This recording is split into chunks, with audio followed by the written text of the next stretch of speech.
Well, every 4th of July, a couple, Smitty and his wife, Martha, liked to go to the fair, which was where they celebrated the 4th of July. It was right adjacent to the airfield, and there were always pilots there advertising to give people rides. And every year he would say to her, you know, I'd like to ride in that there airplane.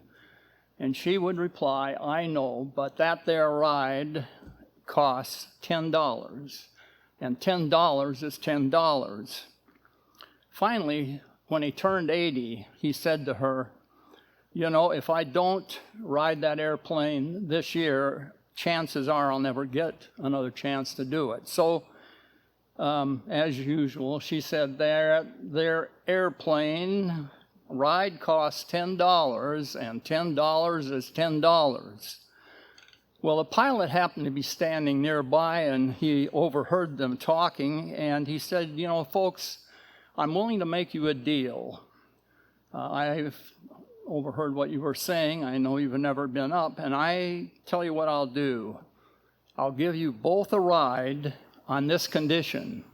If you stay quiet the entire ride and not say one word, I won't charge you. But if someone speaks, it's $10. So they both agreed to this, and up they went. Well, the pilot put the plane through all kinds of dives and rolls and twists and turns, but not a word was heard. Finally, he did a nosedive vertical to the ground, coming up just about 15 feet before he leveled off. Still, not a word. When they landed, as the pilot was helping Smitty down, he said, you know, I did everything I could do to get you two to yell out, but you didn't. And Smitty replied, well, I was going to say something when Martha fell out, but $10 is $10.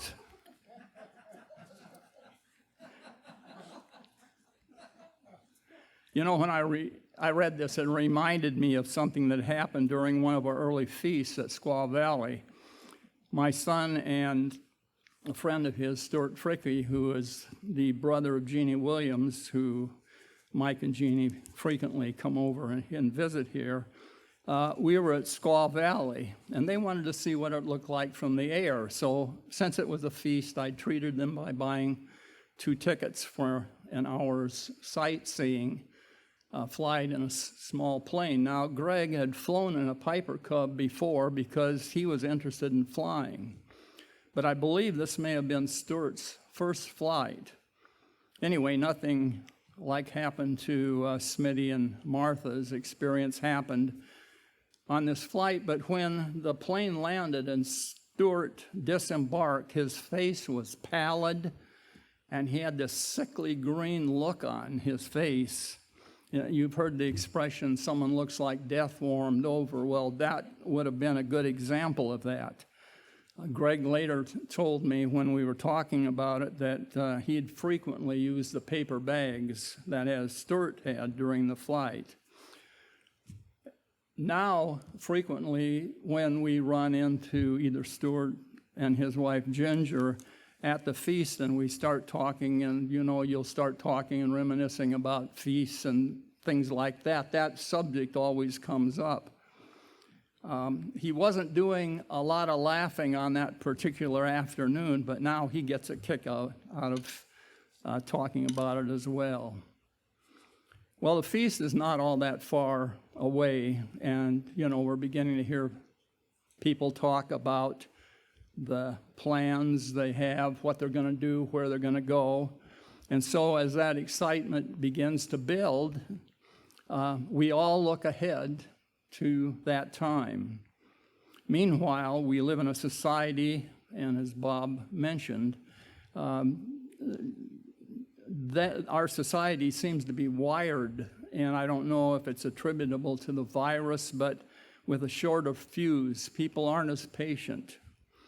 But, you know, just disregarding the impact of the virus, the society also reflects the consequences of what has occurred, over the years because of a selfless and materialistic generation. A generation that worldwide, and it's not only here in the United States, but throughout the world, they're vainly searching for the answers to their problems. They're seeking answers to the questions regarding their existence.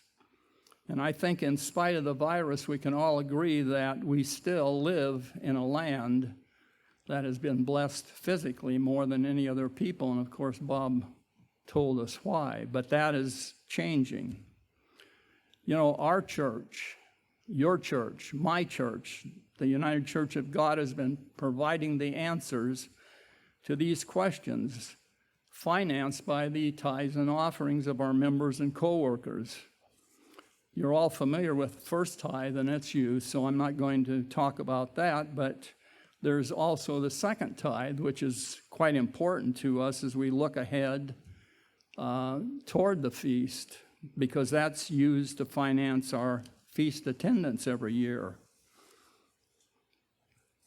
So let's talk about second tithe. Yeah, John, right on. Let's talk about second tithe, because after all, that's what we get to spend on ourselves, right? Well, it's partially right. Whether you've been spending it for 50 years, 25 years, 15 years, 5 years, it's always appropriate to review this prior to the feast. And no, this isn't a course on how to spend it, but it does cover an important aspect of its use. Turn to Deuteronomy 14, verse 22. Deuteronomy 14, verse 22. Thou shalt truly tithe all the increase of thy seed that the field bringeth forth year to year.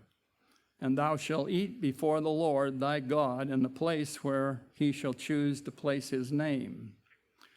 In the front of my Bible, beginning in 1974, 75, I started writing all of the places that we had attended the feast.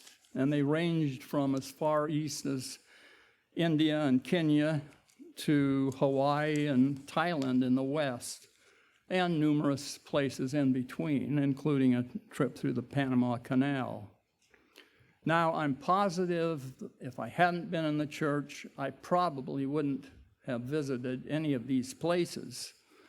Since when I was in the Navy, I crossed the Atlantic 5 times, the Mediterranean once, the North Sea once, and we anchored in ports such as Beirut, Naples, Athens, Monaco, Cannes, Barcelona, Gibraltar, London, Glasgow, and Bremerhaven, Germany, just to, name a few of them. So when I became a church member, I personally had done a fair amount of traveling and didn't really feel a great need to do a lot more. However, Veronica had different ideas. Continuing now in Deuteronomy 14, verse 23. Deuteronomy 14, verse 23. And thou shalt eat before the Lord thy God in the place which he shall choose to place his name there, the tithe of thy corn, of thy wine, and of thy oil, and the firstlings of thy herds and of thy flocks. And why? What's the purpose of doing this? Why do we go through that exercise? Continuing, it says that thou mayest learn to fear the Lord thy God always. And that is a major reason. And it's not that we're like hiding in a closet, fearful of who's out there and might find us, that type of fear. But it's fearing to disobey God and not have that contact with him that we have during the feast. And, all of us who have attended know there's a certain spirit that exists during every feast, and you can't ignore it. It's there. By doing, let's put it this way, the people in the United States and Australia and Canada and some of the other more prosperous nations, those of us that transfer to foreign feast sites really help the members in those third world countries, because they probably have smaller amounts of second tithe. But the hotels, the motels the church uses for meeting rooms usually require that we guarantee certain occupancy rates in order to get large meeting rooms free or at discounted rates. So since we have those, the people that can afford to go to those places, by guaranteeing so many rooms, we also guarantee that meeting room, which is a benefit to all of the members that live in that area and normally wouldn't be able to afford it themselves. Deuteronomy 14:24. And if the way be too long for thee, so that thou art not able to carry it, or if the place be too far from thee, which the Lord thy God shall choose to set his name there, when the Lord thy God hath blessed thee, then shalt thou turn it into money, and bind up the money in thy hand, and shalt go unto the place which the Lord thy God shall choose. I've used this example before, but it so succinctly illustrates what it's like when you actually take your tithe to the feast rather than convert it into money. In 1985, we attended the feast at Narramoro Lodge in Kenya, where we all stayed in small cabins, and there was a separate hall where we had these services. The first day of the feast, we walked by the individual cabins where some of the members from Keberichi, who were farmers from an area not very close, had brought chickens to the feast. They stood on each porch with a piece of twine around their leg, tied to a post on the porch. And every day this little flock diminished in size as they were killed, as needed to provide food for each family. These chickens were a source of their income, and so they brought this second tithe to the feast. Now, if you think about this, it might seem funny, but in the area they lived, say a chicken was worth 10 shillings, and they could sell their chickens for 10 shillings. But when they converted their money and came to Narramoro Lodge to buy a chicken, a comparable chicken to eat, might cost 20 shillings. So right off the bat, they lost money by doing something like that. Plus, they knew the quality of the chickens they raised, and the other chickens you didn't know because they came from unknown sources. Well, anyway, we found during the feast that they may have lacked in material goods, but they were very rich spiritually. How would you like to do that? Let's say this. Could we even do it? Those of us that perhaps have a little land and have a few chickens or something of that nature. Or have a garden. Can you see yourself trucking to the feast with a bag of carrots and broccoli or something like that? And I'm not saying you couldn't do it, but we're not conditioned that way. We live in a different society. Continuing on in Deuteronomy 14, verse 26. And thou shalt bestow that money for whatsoever thy soul lusteth after, or earnestly desires, for oxen, or for sheep, or for wine, or for strong drink, or for whatsoever thy soul desireth. And thou shalt eat there before the Lord thy God, and thou shalt rejoice, thou and thy household, that's your family, your blood relatives, but also by extension your church family as well. Let's turn to Leviticus 19, verse 10. Leviticus 19, verse 10. And thou shalt not glean thy vineyard, neither shalt thou gather every grape of thy vineyard. Thou shalt leave them for the poor and stranger. I am the Lord your God. Before I was baptized, I remember talking to a person who they had a small 3/4 of an acre raspberry patch. And this man didn't pick all of the berries, but left some on the vines based on his understanding of this verse. Now, I knew him very well. I knew he had a good heart, but I don't think many poor people knew that he was doing this and that those berries would be available to them or for them. You know, more than likely people were more apt to steal in at night and pick the choicest berries for themselves and then leave whatever was left for those actually picking the patch the next day. Well, I later became familiar with this verse when I was called, but his practice at that time seemed really bizarre. Well, we live in a very different society today, but maybe in the millennium this statute will be followed exactly in this specific way, especially if it's indicated we return to a primarily agrarian environment.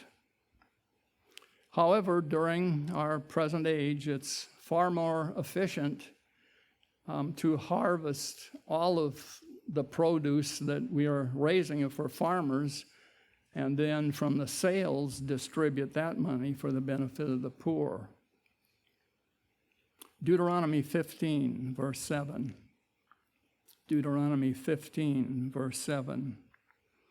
If there be among you a poor man of one of thy brethren within any of thy gates in thy land which the Lord thy God giveth thee, thou shalt not harden thy heart, nor shut thy hand from thy poor brother.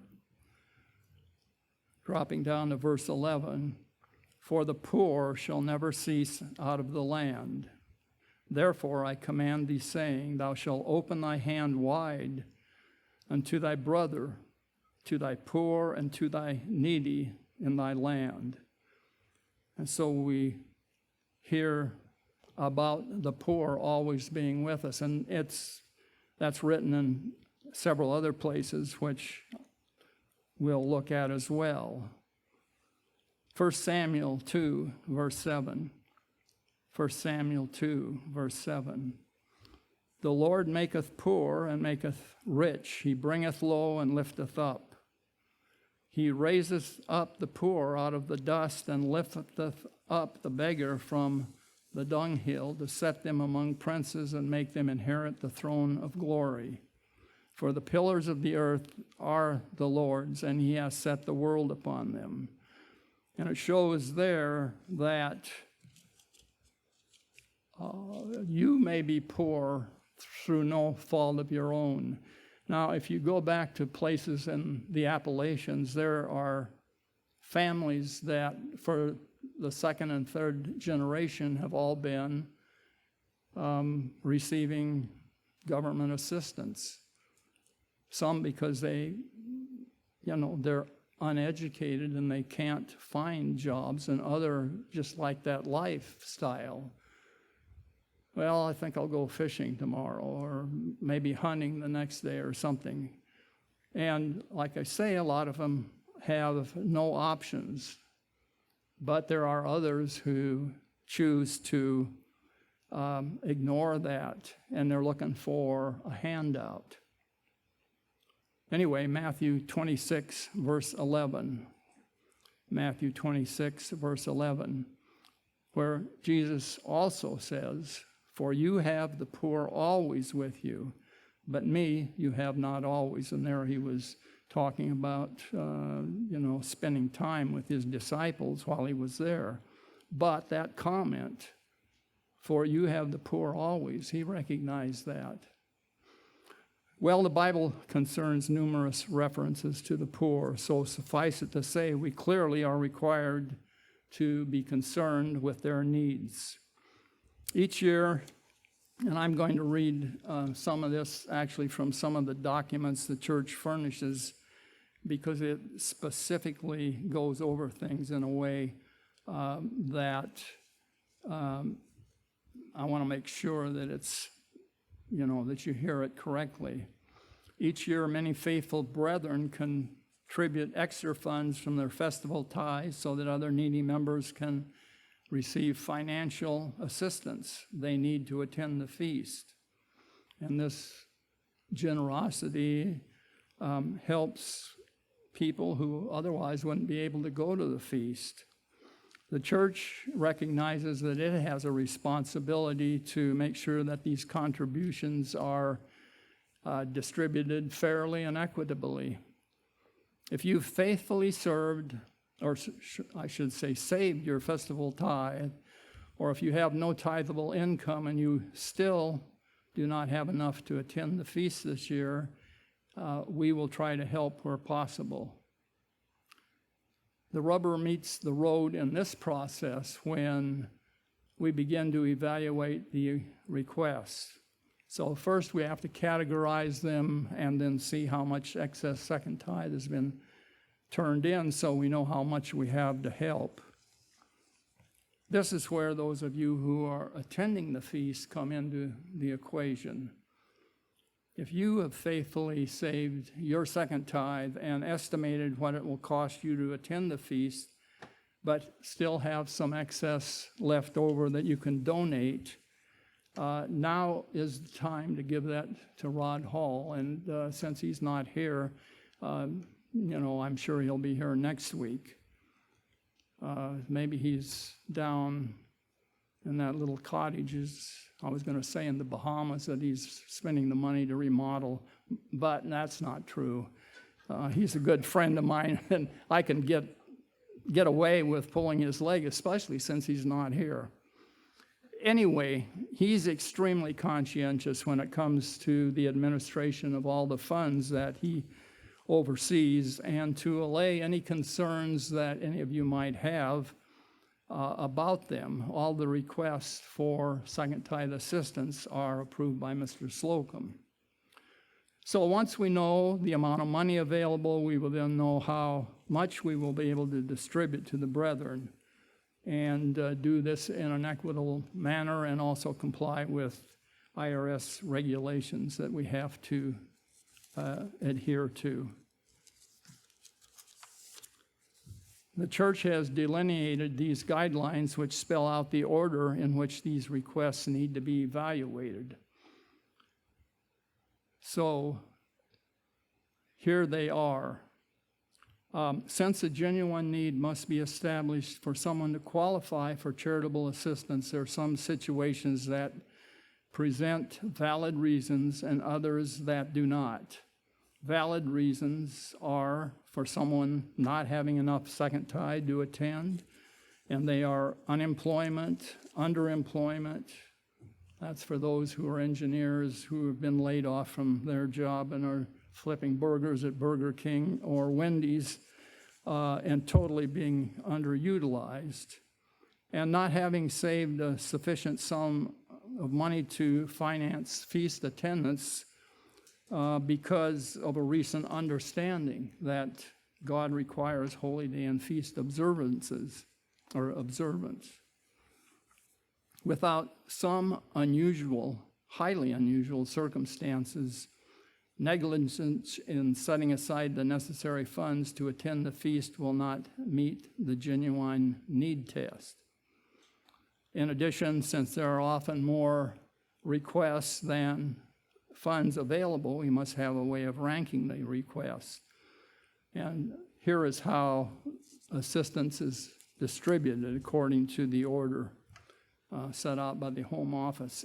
First, elderly widows, persons who are disabled, women with dependent children, families with an unemployed head of household, prospective members, and full-time students. My feast at Squaw Valley in 1961 was a scant 3.5 months after I was baptized, after I first learned about tithing, so obviously I didn't have any money, and I also had started attending Ambassador College. All of the freshmen were housed in an area adjacent to the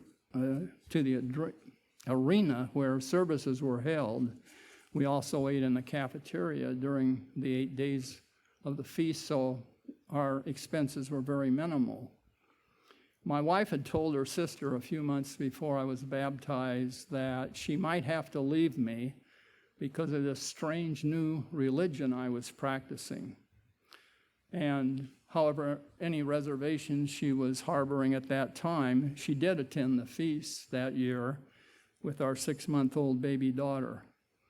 And at that point, after attending services, she'd become a little curious and started looking for answers to the questions as to why I'd started keeping the Sabbath, why I started keeping the holy days, why I started tithing, why I ate differently.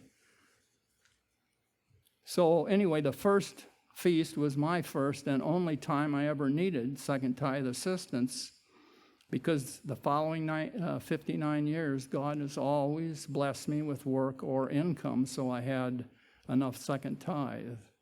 I kind of contrast that first feast to the last feast we attended in Los Hoyos in 2019, where one of our daughters collaborated with our grandchildren to pay the lion's share of our hotel bill. In this case, unlike our first year at Squaw Valley, we could have easily paid the bill, and it was quite a surprise because we usually paid their hotel bills. This, however, was just their way of thanking me, and although I didn't need it, I was happy that they did it because it showed me that over the years they'd learned a very important lesson, that the feast is not only for our enjoyment, but it also gives us the opportunity to help others, whether in our immediate family or not.